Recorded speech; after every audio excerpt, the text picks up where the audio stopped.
రాష్ట్రంలో కూటమి ప్రభుత్వం అధికారంలోకి వచ్చిన తర్వాత వాస్తవదారుల కంటే కనుక పన్ను ఎగవేతదారులకు, అదేవిధంగా అక్రమ నిర్మాణాలు చేపడుతున్న వారికి మున్సిపల్ కేంద్రాల్లో రాయితీలు కల్పిస్తూ ఒక విధంగా అక్రమ నిర్మాణాలు చేపట్టండి, పన్నులు ఎగ్గొట్టండి అని చెప్పి ప్రోత్సాహం కల్పించినట్లు అనిపిస్తోంది.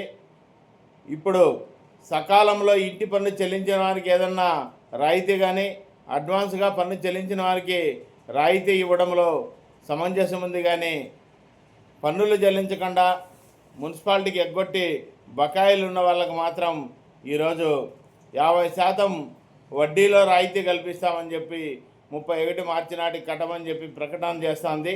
అంటే దాని అర్థం సకాలంలో చెల్లించిన వారికంటే మొండి బకాయిలదారులకు ప్రోత్సహించినట్టు అనిపిస్తోంది. ఇది సరైనది కాదు. అదేవిధంగా ఇటీవల కోర్టు వివాదం ఎక్కిన రెగ్యులరైజేషన్ భవనాలు కానీ, బిల్డింగులు కానీ, అదేవిధంగా అపార్ట్మెంట్స్ కానీ సరైన పద్ధతుల్లో నిబంధనలు పాటించకుండా, ప్రభుత్వంకి రాయితీలు చెల్లించకుండా, ప్రభుత్వ అనుమతి లేకుండా కట్టిన అక్రమ నిర్మాణాలను రెగ్యులరైజ్ చేయడానికి ప్రభుత్వం ఒక జీవోను విడుదల చేసింది. అది కూడా ఇప్పుడు హైకోర్టు వివాదంలో ఉంది. అంటే ఈ ప్రభుత్వం సక్రమైన వాళ్ళకంటే అక్రమైన వాళ్ళని ప్రోత్సహిస్తుందన్న అభిప్రాయం కలుగుతుంది. ప్రతి ప్రభుత్వాలు ఇది అమలు చేస్తూ ఉన్నాయి. గత ప్రభుత్వానికి ఈ ప్రభుత్వానికి తేడా కనిపించాల్సింది పోయి మరింత దిగజారిన పరంగా ఉంది.